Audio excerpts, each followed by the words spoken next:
ప్రభునందు నాకు అత్యంత ప్రియులైన దేవుని బిడ్డలారా, ప్రభు అయిన యేసుక్రీస్తు పేరట ప్రత్యేక శుభాలు తెలియపరుస్తూ ఈ దినపు వాక్య ధ్యానానికి మిమ్మల్ని ప్రేమపూర్వకంగా ఆహ్వానిస్తున్నాను. ప్రియులారా, దేవుని మహాకృప ఈ యొక్క 25వ తేదీ ఆగస్టు మాసం 2026వ సంవత్సరం మంగళవారపు ధ్యానాంశము ముగ్గురు మనుషులు మూడు నిర్ణయాలు. ప్రియులారా, ఈ దినపు ధ్యానాంశం కొరకు పరిశుద్ధాత్మ నడిపింపు కొరకు ప్రార్థించుకుందాం. తలలు వంచండి, కండ్లు మూసుకోండి. ప్రార్థన.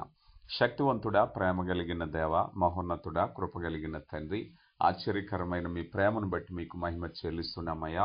అనునిత్యము మీ కృప చేత మమ్మను బలపరిచి జీవార్థమైన మాటల చేత మమ్మల్ని నడిపిస్తున్న దేవ, మీకే మహిమ, మీకే ఘనత ఆరోపిస్తున్నామయ్యా. ఈ శ్రేష్టమైన సమయంలో మీ పాద సన్నిధికి కృపాసనాన్ని చేరుకొని చుంటుండగా నాతో మాతో మాట్లాడండి అయ్యా. మీ ధర్మశాస్త్రములో ఆశ్చర్యకరమైన సంగతులు ఎరుగులాగున మా మనోనేత్రాలు వెలిగింపచేయండి. మీ దాసునిగా నన్ను మరుగుపరిచి మీ వాక్యాన్ని బయలుపరిచి సమస్త మహిమ, ఘనత, ప్రభావాలు మీరే పొందుకోమని క్రీస్తు నామములో అడిగి వేడుకొనుచున్నాం తండ్రి. ఆమెన్. ప్రియులారా, ఈరోజు ఒక ముఖ్యమైన అంశాన్ని మనం నేర్చుకోబోతున్నాం. ముగ్గురు మనుషులు మూడు నిర్ణయాలు. ఒకే అవకాశం వచ్చినప్పుడు ముగ్గురు వ్యక్తులు ఎలా ప్రవర్తించారు, ఎలాంటి నిర్ణయం తీసుకున్నారు అనే విషయాన్ని గురించి ఈరోజు మనం చూడబోతున్నాం. మనం బైబిల్ గ్రంథంలో ప్రభువారు పరిచర్య చేసేటువంటి దినాలలో లూకాసు వార్త 9వ అధ్యాయంలో ఈ భాగాన్ని మనం చూడగలుగుతాం. లూకాసు వార్త 9వ అధ్యాయము 57వ వచనం నుంచి మనం చూసినట్లయితే, వారు మార్గమును వెళ్ళుచుండగా ఒకడు, నీవెక్కడికి వెళ్ళినను నీ వెంట వచ్చేదనని ఆయనతో చెప్పెను. అందుకు యేసు, నక్కలకు బొరియలుండెను, ఆకాశ పక్షులకు నివాసములు కలవు, కానీ మనుష్య కుమారుడు తలవాల్చుకొనుటకైనను స్థలము లేదని అతనితో చెప్పాను. ఇక్కడ ఒక వ్యక్తిని గురించి మొదటగా మనం చూస్తూ ఉన్నాం. ఈ ముగ్గురు కూడా ప్రభువారిని అనుసరించాలని తీసుకున్నటువంటి నిర్ణయం. అయితే ఇక్కడ ఈ ముగ్గురు వ్యక్తులో ఆ నిర్ణయాలు ప్రభుతో అనుసరించటానికి లేక ప్రభువుని వెంబడించటానికి అవకాశం వచ్చినప్పుడు వారు ఏ విధంగా స్పందించారు, వారి నిర్ణయాలు ఏమిటనే విషయాన్ని మనం చూసినట్లయితే, వారు వేరువేరుగా స్పందించారు. అంటే యేసుక్రీస్తును అనుసరించే విషయంలో ప్రతి వ్యక్తి కూడా ఒకే విధంగా స్పందించడు. ఎందుకనంటే ప్రభువును అనుసరించటానికి పొందే అవకాశము ముగ్గురికి అవకాశం ఉంది, కానీ వారికి అడ్డంకులు ఉన్నాయి, వారి నిర్ణయాలు వేరుగా ఉన్నాయి. ఒక మాటలో చెప్పాలి అంటే యేసు ప్రభు అనుసరించటానికి నిజంగా నేనెంతవరకు సిద్ధంగా ఉన్నాను అనే మాట ఈ భాగంలో మనం చూడగలుగుతాం. అయితే ఇప్పుడు నేను చదివిన విధంగా మొట్టమొదటి మనిషి ఆయన అంటున్నాడు కదా, నేను ఎక్కడికైనా నీ వెంట వచ్చేదను అంటున్నాడు. ఇక్కడ జాగ్రత్తగా గమనిస్తే ఆ వ్యక్తి చాలా సిద్ధంగా ఉన్నట్టు మనకి కనిపిస్తుంది. అతని మాటలు చాలా ధైర్యంగా ఉంది. ప్రభువా, మీరు ఎక్కడికి వెళితే అక్కడికి నేను వస్తాను అన్నాడు. కానీ యేసు ప్రభు అతనికి ఒక ముఖ్యమైన విషయాన్ని గుర్తు చేస్తున్నాడు. నాయనా, నేను ఎక్కడికి వెళితే అక్కడికి వస్తానని నువ్వు అన్నావు కదా, అయితే నీకు విషయాన్ని నేను గుర్తు చేస్తున్నాను. ఎందుకనంటే నాతో కలిసి రావటంలో కొన్ని అవరోధాలు ఉంటాయి, వాటిని గుర్తించి వస్తానంటున్నావా, వాటిని గమనించి వస్తున్నావా అని చెప్తూ, నక్కలకు బొరియలుండెను, ఆకాశ పక్షులకు నివాసాలున్నాయి, మనుష్య కుమారుడు తలవాల్చుకొనుటకైనను చోటు లేదు అన్నారు. ఇక్కడ యేసు ప్రభుని అనుసరించటం అంటే ఎప్పుడూ సౌకర్యవంతమైన జీవితము కాదు అనే విషయాన్ని చెప్తున్నారు. ఎందుకంటే క్రైస్తవ జీవితం అంటే సౌకర్యం మాత్రమే కాదు, ఇక్కడ త్యాగాలు ఉంటాయి, ఆశీర్వాదం మాత్రమే కాదు, శ్రమలు ఉంటాయి, విజయం మాత్రమే కాదు, పరీక్షలు ఉంటాయని ప్రభువారు తెలియపరుస్తున్నారు. అవును ప్రియులారా, ప్రభుని అనుసరించాలని మనం నిర్ణయం తీసుకున్నట్లయితే పరీక్షలను సహించగలవా, శోధనలు ఎదురొస్తే జయించగలవా? గమనించండి. మార్కు సువార్త 4వ అధ్యాయము 16వ వచనాన్ని మనం చూస్తే, అటువలే రాతి నేలను విత్తబడిన వారు ఎవరనగా వాక్యము విని సంతోషముగా అంగీకరించువారు. అయితే వారిలో వేరు లేనందున కొంతకాలం వరకు వారు నిలుతురు గాని వాక్యము నిమిత్తము శ్రమ అయినను హింస అయినను కలగగానే వారు అభ్యంతరపడుదురు అన్నారు. ప్రియులారా, గమనిస్తున్నారా? వారు వాక్యాన్ని వింటున్నారు, కానీ ఒకవేళ ఏదైనా శ్రమ అయినా, ఇరుకైనా, ఇబ్బంది వస్తే వారు వెంటనే తొట్టిల్లిపోతున్నారని చెప్తున్నారు. కనుక ప్రియులారా, ఇక్కడ మొదటి వ్యక్తి విషయంలో మనం చూడవలసినటువంటి ప్రశ్న ఏమిటంటే, సౌకర్యంగా ఉన్నప్పుడు మాత్రమే యేసు ప్రభుని అనుసరిస్తున్నామా, లేక కష్టంలో కూడా ఆయనను అనుసరిస్తున్నామా?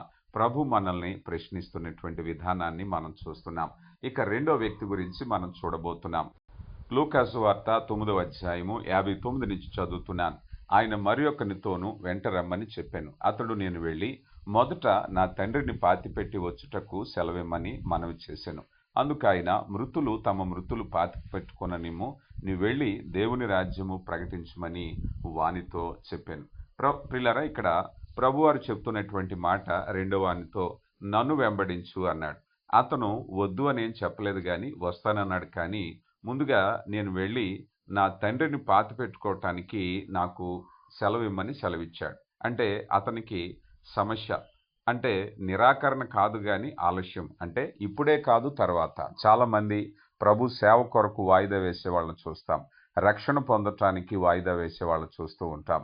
చాలామంది వారు ఆత్మీయ నిర్ణయాలు తీసుకోవటానికి కాదు అని చెప్పరు కానీ ఏదో ఒక కారణం, పెళ్ళయిన తర్వాత, ఉద్యోగం వచ్చిన తర్వాత, నాకు ఏదన్నా జరిగిన తర్వాత, అంటే ఒక మాటలో చెప్పాలి అంటే ఇప్పుడు కాదు తర్వాత అని చెప్పటం. మనం కూడా చాలాసార్లు ప్రభు కొరకు ఏదైనా పని చేయాలి అని అంటే నిరాకరించం కానీ ఆలస్యం చేస్తాం. ఇప్పుడే కాదు తర్వాత అని. ఇది ప్రమాదకరమైన ఆలోచన. తర్వాత ప్రార్థన చేస్తాను, తర్వాత దేవుని సేవ చేస్తాను, తర్వాత మారుతాను, తర్వాత మంచి నిర్ణయం తీసుకుంటాను, తర్వాత దేవునికి సమయం ఇస్తాను. కానీ తర్వాత అనే మాట మన జీవితంలో ఎప్పటికీ రాకపోవచ్చేమో ఆలోచన చేయి. ఒకవేళ మనం రేపటి దినాన్ని గురించి అతిశయిస్తున్నామేమో. చాలాసార్లు చిన్న చిన్న విషయాల్లో, సంఘంలో జరిగే కొన్ని కార్యక్రమాల్లో కూడా ఈసారి కాదు కానీ నేను వచ్చేసారి చేస్తాను. కొంతమంది ప్రార్థించటానికి ఇప్పుడు కాదు కానీ నేను తర్వాత చేస్తానని అంటూ ఉంటారు. సామెతల గ్రంథము 27వ అధ్యాయము 1వ వచనాన్ని మనం చూస్తే, రేపటి దినము గూర్చి అతిశయపడకుము, ఏ దినము ఏది సంభవించునో అది నీకు తెలియదు. ఎందుకనంటే ఒక్కొక్కసారి ఆ రేపు వాయిదా వేసింది అది కలిగి ఉంటామో లేదో మనకు తెలియదు. ఎందుకంటే మనం ప్రస్తుతంలో ఈనాడు జీవించవలసిన వారం కానీ రేపట్లో జీవించవలసిన వాళ్ళం కాదు. నిర్ణయాలు కూడా ఇప్పుడు నిర్ణయాలుగా ఉండాలని ప్రభు కోరుకుంటున్నారు కానీ రాబోయే నిర్ణయాల గురించి కాదు. ఎందుకన్నట్లయితే చాలామంది భవిష్యత్తు గురించి కలలుగంటూ బ్రతుకుతూ ఉంటారు. కానీ ప్రభు చెప్తున్నారు, ఈ దినము నువ్వేం చేయగలవు. యాకోబు పత్రిక 4వ అధ్యాయము 17వ వచనంలో 14వ వచనం, రేపేమి సంభవించునో మీకు తెలియదు, మీ జీవమేపాటిది, మీరు కొంతసేపు కనబడి అంతలో మాయమైపోయే ఆవిరి వంటి వారే. కనుక ప్రియులారా, రేపేమి సంభవించునో మనకు తెలియదు. మన వాయిదా రేపు అని గనక మనం అనుకుంటే పరిశుద్ధాత్మ దేవుడు చెప్తున్నాడు, రేపటి కొరకు నీ నిర్ణయం అయితే రేపు ఏం జరుగుతుంది అన్నది నీకు తెలియదు గనక ఈ రోజు ఏం చేస్తావు అన్న నిర్ణయాన్ని గుర్తుంచుకో. అంటే ఒక మాటలో చెప్పాలి అంటే రేపు మనది కాదు, ఈరోజు మాత్రమే మనది. కనుక ప్రియులరా, దేవుని పిలుపైన సరైన సమయం నిర్ణయం తీసుకోవటానికి ఏదైనా ఒక మంచి రోజు ఉందంటే అది ఈ రోజే. కనుక దేవుని పిలుపు కొరకు సరైన నిర్ణయం నువ్వు తీసుకోవాలి అంటే అది ఈ రోజే, రేపు కాదు, మరొక రోజు కాదు. మనం అనేక సార్లు రేపు అని వాయిదా వేస్తే, భవిష్యత్తు అని వాయిదా వేస్తే పరిశుద్ధాత్మ దేవుడు మనకి చెప్పే మాట, దేవుని పిలుపుకు సరైనటువంటి సమయం ఏదైనా ఉంది అని అంటే అది ఈ రోజే, వాక్య ప్రకారంగా ఈ రోజే అనే విషయాన్ని గమనించుకో. మొదట దేవుని రాజ్యం, నీతిని, రాజ్యాన్ని మనం వెతికినట్లయితే మన జీవితంలో ఏది దేవుని కంటే ముందు ఉండకూడదు అనే విషయాన్ని ఇక్కడ హెచ్చరించడం మనం చూస్తూ ఉన్నాం. ఇక మూడో విషయాన్ని చూస్తే లూకాసు వార్త 9వ అధ్యాయము 61, 62 వచనాల్లో, మరియొకడు, ప్రభువా నీ వెంట వచ్చేదను గాని నా ఇంటనున్న వారి యొద్ద సెలవు తీసుకుని వచ్చుటకు నాకు మొదట సెలవిమ్మని అడగగా, యేసు నాగటి మీద చేయి పెట్టి, వెనుక తట్టు చూచువాడెవడు దేవుని రాజ్యమునకు పాత్రుడు కాడని వానితో చెప్పాను. ఇక మూడో వ్యక్తిని గురించి కూడా మనం చూస్తే, ఇతను కూడా యేసు ప్రభుని అనుసరించాలని కోరుకున్నాడు. ప్రభువా నేను వెంబడిస్తాను, అయితే మొదట నా ఇంటి వారితో నేను వీడ్కోలు పలికి రావటానికి నాకు సెలవిమ్ము అన్నాడు.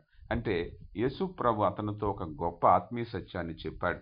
నాగటి మీద చేయి పెట్టి వెనుక తట్టు చూచువాడు దేవుని రాజ్యానికి పాత్రుడు కాదు అన్నాడు. ఎందుకంటే ఇక్కడ సమస్య ఏమిటంటే అతని హృదయం ముందుకు వెళ్ళాలనుకుంటుంది కానీ అతని చూపు వెనక్కి ఉంది. క్రైస్తవ జీవితాల్లో వెనక్కి చూడటం అనేది చాలా ప్రమాదకరం. కొంతమంది యేసు ప్రభుని అనుసరించటం ప్రారంభిస్తారు, కొంతకాలం ప్రార్థన చేస్తారు, సేవ చేస్తారు, కానీ పాత జీవితాన్ని మళ్ళీ కోరుకుంటూ ఉంటారు. అంటే వెనుక తట్టు తిరగటం అంటే వెనక్కి మరలా ఆ ప్రాచీన జీవితానికి వెళ్ళాలని చూస్తూ ఉంటారు. ఎంత ప్రమాదకరం. నీ ప్రయాణం ముందుకు సాగదు కదా, నువ్వు నష్టపోతావు. పేతురు గారు రాసినటువంటి 2వ పత్రిక 2వ అధ్యాయము 20వ వచనంలో, వారు ప్రభువును రక్షకుడునైన యేసుక్రీస్తు విషయమై అనుభవ జ్ఞానం చేత ఈ లోకమాల్యం తప్పించుకొనిన తరువాత మరలో వాటిలో చిక్కుపడి వాటి చేత జయింపబడిన ఎడల వారి కడవరి స్థితి మొదటి స్థితి కంటే మరి చెడ్డదగును. వారి నీతి మార్గమును అనుభవపూర్వకంగా తెలుసుకుని తమకు అప్పగింపబడిన పరిశుద్ధమైన ఆజ్ఞ నుండి తొలగిపోవుట కంటే ఆ మార్గమును అనుభవపూర్వకంగా తెలియకుండుట వారికి మేలు. కుక్క తన వాంతికి తిరిగినట్లును కడగబడిన బంది బురదలో దొర్లినట్లును మళ్ళినట్లును అను నిజమైన సామెత వారికి సంభవించెను అంటున్నారు. ప్రియులారా, ఇక్కడ పేతురు గారు ఎలా మాట్లాడుతున్నారో చూడండి. ఎందుకనంటే మనం యేసు ప్రభుని అంగీకరించాక మరలా ఆ పాత జీవితానికి చాలా మంది నేను చూస్తూ ఉంటాను. అయ్యా రక్షణ పొందండి, ప్రభుని అంగీకరించండి అని చెప్పినప్పుడు వారు నిర్ణయం తీసుకుంటారు. కానీ అయ్యా మాకు ఇదిగో పాత విశ్వాసంలో, పాత నమ్మకాల్లో, పాత మత సిద్ధాంతాల్లో మాకు కొన్ని మొక్కుబళ్ళు ఉన్నాయి, అవన్నీ చెల్లించుకోవాలా అని అంటూ ఉంటారు. అంటే నువ్వు మరలా వెనుక తట్టు చూస్తున్నావు. ఒక్కసారి క్రీస్తు ప్రభులోకి వచ్చాక నీ ప్రాచీన పాత జీవితం అంతా మరణించాలని చెప్తున్నారు. అదేమాత్రము గుర్తు చేసుకునేటువంటిది కాదు, అదేమాత్రము అనుసరించేది కాదు. గనక ఒక్కసారి ప్రభువుని అంగీకరించాక నీ ప్రాచీన స్థితి పూర్తిగా మార్చబడాలని ప్రభు కోరుకుంటున్నారు. హెబ్రీయులకు రాయబడిన పత్రిక 12వ అధ్యాయము మొదటి 3 వచనాలని మనం చూసినట్లయితే, హెబ్రీయులకు రాయబడిన పత్రిక 12వ అధ్యాయము మొదటి 3 వచనాల్లో, ఇంత గొప్ప సాక్షి సమూహము మేఘం వలె మనల్ని ఆవరించి ఉన్నందున మనము కూడా ప్రతి భారమును సులువుగా చుక్కులు పెట్టు పాపమును విడిచి విశ్వాసమునకు కర్తయు దాని కొనసాగించుచూ ఉన్నవాడైన యేసు వైపు చూచుచు మన ఎదుట ఉంచబడిన పందెములో ఓపికతో పరిగెత్తుదుము. ఆయన తన ఎదుట ఉంచబడిన ఆనందము కొరకై అవమానము నిర్లక్ష్యం పెట్టి సిలువను సహించి దేవుని సింహాసనము యొక్క కుడిపార్శ్వమున ఆసీనుడై ఉండెను. మీరు అలసట పడక మీ ప్రాణములు విసుకక ఉండునట్లు పాపాత్ములకు తమకు వ్యతిరేకముగా చేసిన తిరస్కారమునంతయు ఓర్చుకుని ఆయనను తలంచుకొనిడి అన్నారు. మన గురి ప్రభు వైపే. ఎందుకనంటే మనం వెనుక తట్టు తిరగటానికి లేదు. లోతు భార్యను గురించి మనం చూస్తే ప్రభు దేవుడు చెప్పారు, ఇదిగో ఈ సొదొమ గొమొర్రా పట్టణాన్ని పరిపూర్ణంగా నాశనం చేస్తున్నాను గనక మీరు రక్షింపబడాలి అంటే వెనుక తట్టు చూడకుండా నువ్వు ముందుకు రావాలి అని చెప్పారు. కానీ ఆమెలో ఏ విధమైన ఆశ ఉందో ఆ వెనక్కి తిరిగి చూసింది. ఎందుకంటే ఆ సొదొమ గొమొర్రా పట్టణం అంతా నేత్రాశతో పాపంతో నిండిపోయినటువంటి పట్టణం గనక ఆమె తన ఆస్తిని, లేకపోతే తన ఇంటిని, తన ఆభరణాలను, తన ధనాన్ని, ఏ వ్యామోహాన్ని తను విడిచిపెట్టి రావటానికి ఇష్టపడలేదో, కానీ ఆ కోరిక చొప్పున వెనక్కి తిరిగి చూడటాన్ని బట్టి దేవుడు తనకిచ్చినటువంటి రక్షణ జీవాన్ని కోల్పోయి మరణించినట్టుగా మనం చూస్తున్నాం. అంటే ప్రారంభించటమే కాదు కానీ చివరి వరకు నమ్మకంగా కొనసాగించాలి అనే విషయాన్ని చూస్తున్నాం. ప్రియులారా, ఇక్కడ 3 వ్యక్తులు 3 పాఠాలు మనం చూస్తూ ఉన్నాం. మొదటి వ్యక్తి సౌకర్యాన్ని కోరుకున్నాడు, రెండో వ్యక్తి ఆలస్యం చేశాడు, మూడో వ్యక్తి వెనక్కి చూడాలి అనుకున్నారు. 3 వ్యక్తులు 3 నిర్ణయాలు. 3 కూడా ప్రభుని అనుసరించటానికి ఇవ్వబడినటువంటి చక్కని అవకాశం అయితే వారికి వచ్చింది. ఈ మొదటి వ్యక్తి సౌకర్యాన్ని కోరుకున్నాడంటగా మనం చూస్తున్నాం. ఎక్కడికి వెళ్ళినా మనం వస్తాం కదా, కానీ యేసును అనుసరించటానికి త్యాగం కావాలి అని చూస్తున్నాం కదా. యేసు ప్రభు నామము నిమిత్తము శ్రమలు వస్తాయని మత్తయి సువార్త 10వ అధ్యాయం 21వ వచనంలో చూస్తాం. యోహాను సువార్త 16వ అధ్యాయం 33వ వచనంలో లోకములో మీకు శ్రమ కలుగును, అయితే ధైర్యము తెచ్చుకొనిడి అని ప్రభు చెప్తున్నారు. సిద్ధపడ్డావా?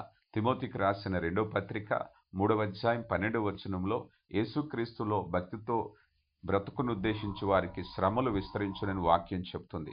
మోషేను గురించి మనం చూస్తే హెబ్రీయులకు రాయబడిన పత్రిక 11వ అధ్యాయంలో 23వ వచనంలో, మోషే పుట్టినప్పుడు అతని తల్లిదండ్రులు శిశువు సుందరుడై ఉండుట చూచి విశ్వాసమును బట్టి రాజాజ్ఞకు భయపడక 3 మాసములు అతన్ని దాచిపెట్టిరి. మోషే పెద్దవాడైనప్పుడు విశ్వాసమును బట్టి ఐగుప్తు ధనము కంటే క్రీస్తు విషయమైన నింద గొప్ప భాగ్యమని ఎంచుకునేను. అల్పకాల పాప భోగం అనుభవించుట కంటే దేవుని ప్రజలతో శ్రమ అనుభవించటం మేలని యోచించాడు. కనుక ప్రియులారా, మోషే నిర్ణయాన్ని మనం చూసినట్లయితే శ్రమ అనుభవించటానికి సిద్ధపడిన వ్యక్తిగా మనం చూస్తూ ఉన్నాం. ఈరోజు మనకి సౌకర్యం కావాలా, క్రీస్తు కావాలా? ఈరోజు చాలా వరకు సంఘాల్లో బోధలే కానీ, విశ్వసించే విశ్వాసులే కానీ సౌకర్యాన్ని ఎంచుకోవటానికి ప్రయత్నిస్తున్నారు. కానీ ప్రభువారు స్పష్టంగా చెప్పిన మాటలు మనం చూసినట్లయితే దేని కొరకైనా మరణము వరకు నమ్మకంగా ఉండడానికి నువ్వు సిద్ధంగా ఉన్నావా? ప్రకటన గ్రంథంలో గ్రంథకర్త 10 దినములు మీకు శ్రమ కలుగును, మరణము వరకు నమ్మకంగా ఉంటావా అని ప్రభు అడుగుతున్నారు. ఇక రెండవ మనిషిని గురించి కూడా మనం చూసినట్లయితే ఆయన యేసు ప్రభుని అనుసరిస్తాడు కానీ ఇప్పుడే రాడు, అంటే కొద్దిగా ఆలస్యం.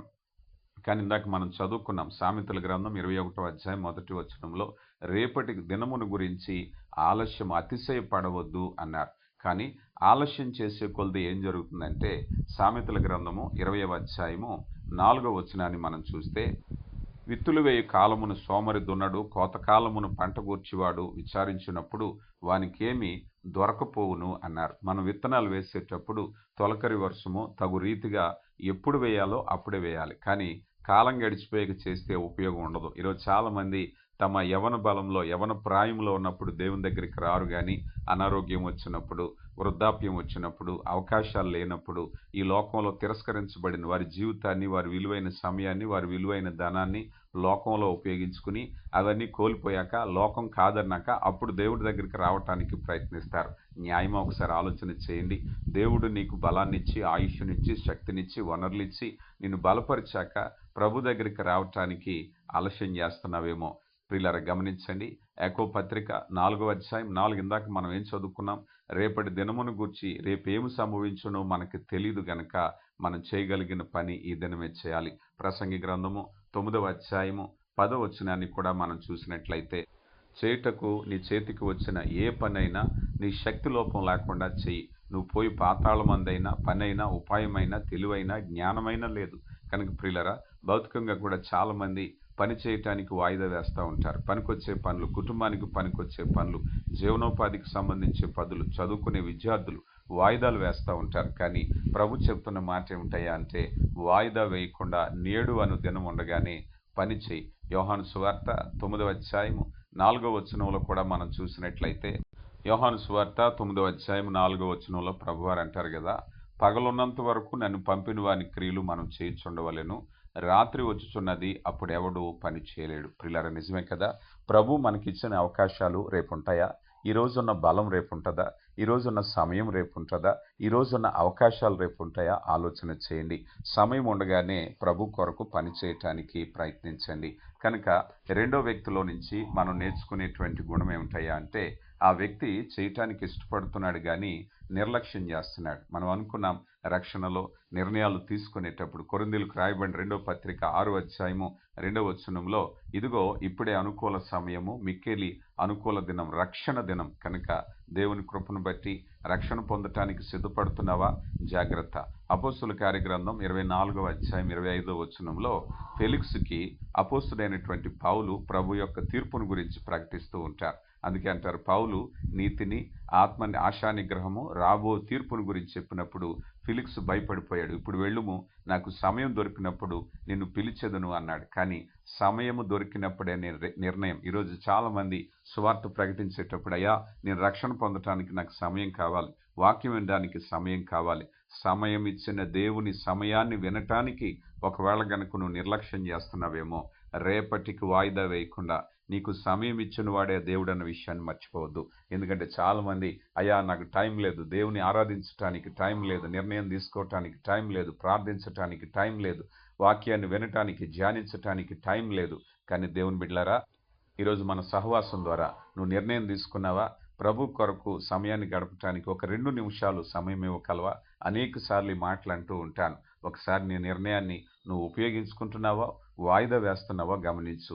ఇక మూడవ మనిషి చేయాలి అనుకున్నాడు, అనుసరిస్తా అన్నాడు, కానీ పాత జీవితాన్ని వదలను అంటున్నాడు. వెనక్కి తిరిగి చూడాలనుకుంటున్నాడు. నాగటి మీద చేయి పెట్టి వెనక్కు తట్టు చూడాలి అనుకుంటున్నాడు. కానీ అలా చూసేవాడు దేవుని రాజ్యానికి పాత్రుడు కాదు అన్నారు. ఇక్కడ నాగలి మంచి ఉదాహరణ. రైతు నాగలి పట్టుకుని పొలం దున్నుతున్నప్పుడు నిరంతరం వెనక్కి చూస్తే నాగలి నేరుగా వెళ్ళదు. అలాగే క్రైస్తవుడు కూడా యేసు ప్రభువుని అనుసరించి గతాన్ని చూస్తూ ఆత్మీయ ప్రయాణం అనేది దెబ్బతినకూడదు. ఫిలిప్పీలకు రాయబడిన పత్రికలో అపోస్తుడైన పౌలు అంటున్నారు, ఫిలిప్పీలకు రాయబడిన పత్రిక 3వ అధ్యాయము 13-14 వచనాల్లో, వెనుకున్నవి మరిచి ముందున్న వైపు సాగిపోవాలి అన్నారు. హెబ్రీయులకు రాయబడిన పత్రిక 12వ అధ్యాయం మొదటి 2 వచనాల్లో విశ్వాసమునకు కర్తయు మన పందెపు రంగంలో మనం ఉన్న ప్రభు వైపు చూస్తూ ఓపికతో పరిగెట్టి ప్రభు మీద దృష్టించాలని మనం చూసాం. కొలసీలకు రాయబడిన పత్రిక 3వ అధ్యాయం మొదటి 2 వచనాల్లో పైనున్న వాటినే వెదుకుడి, మీ హృదయము పైనున్న వాటి అందే దృష్టించండి అన్నారు. ప్రియులారా గమనించండి, నువ్వు ఎటువైపు చూస్తున్నావు? లోకం వైపు చూస్తున్నావా? ప్రకటన గ్రంథం 2వ అధ్యాయం 4-5 వచనాల్లో మొదటి ప్రేమను విడిచిపెట్టిన వారిని తిరిగి రావాలని ప్రభు ఆజ్ఞాపిస్తున్నాడు.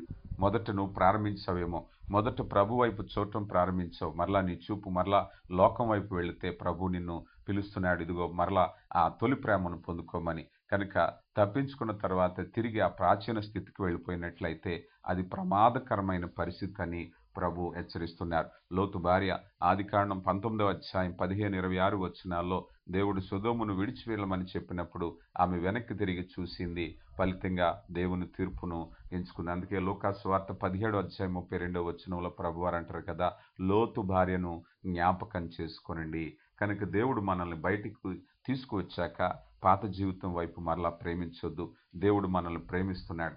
ప్రియులారా, ఇక్కడ 3 వ్యక్తులు మొదటి మనిషి కష్టం వస్తే నాతో వస్తావా అని ప్రభు అడుగుతున్నారు.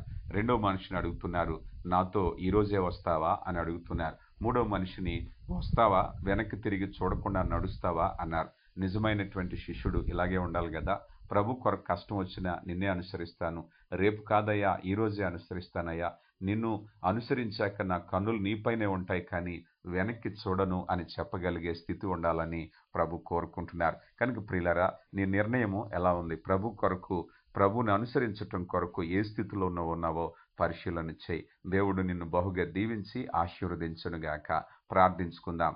ప్రియులారా, మరి నీవు కూడా ప్రభు కొరకు సమయాన్ని ఇవ్వాలి. 2 నిమిషాలు సమయం ఇస్తే ఈ వాక్యాన్ని విని అనేక మందికి పంపించు. ఎందుకనంటే ఒకవేళ నీవు కూడా ఈ 2 నిమిషాల సమయాన్ని ఇప్పుడు కాదు తర్వాత అని అనుకుంటున్నావా? లేకపోతే ఈ 2 నిమిషాలు కష్టంగా ఉందని అనుకుంటున్నావా? లేకపోతే వేరే పనిలో ఉండి నేను చేయలేకపోతున్నాను అనుకుంటున్నావా? ఈ మూడు విషయాలు కూడా ఈ చిన్న ప్రసంగాన్ని అనేకులకు పంపించటంలో నీవు కూడా నిర్ణయం తీసుకో. దేవుని కృప నీకు తోడుగా ఉండునుగాక. ప్రార్థిద్దాం. మహిమగల దేవా, కృపగల తండ్రి, ఆశ్చర్యకరుడా, విత్తబడిన వాక్యాన్ని బట్టి మీకు మహిమ చెల్లిస్తున్నామయ్యా. విన్న వాక్యాన్ని విని విడిచిపెట్టకుండా నీరు కట్టిన తోట వలె మా హృదయాల్లో ఫలింపులోనికి నడిపించండి అయ్యా. ఇదిగో నాయన, మేము ఒకవేళ నాయన మిమ్మల్ని అనుసరించటంలో శ్రమలు వస్తే నాయన చల్లారిపోతున్నామేమో, ఒకవేళ నాయన వాయిదా వేస్తున్నామేమో అయ్యా, మిమ్మల్ని పరిపూర్ణంగా మీ వైపు చూడక కొంత వెనక తట్టు చూడగలుగుతున్నామేమో, సరిదిద్దుకునే కృపను అనుగ్రహించారు అయ్యా. విత్తబడిన వాక్య ప్రకారం మా ఆత్మీయ జీవితాలు కట్టబడాలి. వాక్యం విన్న బిడ్డలందరినీ దీవించండి. సమస్త మహిమ, ఘనత, ప్రభావాలు మీరే పొందుకోమని క్రీస్తు నామములో అడిగి వేడుకొంచున్నాం తండ్రి. ఆమేన్.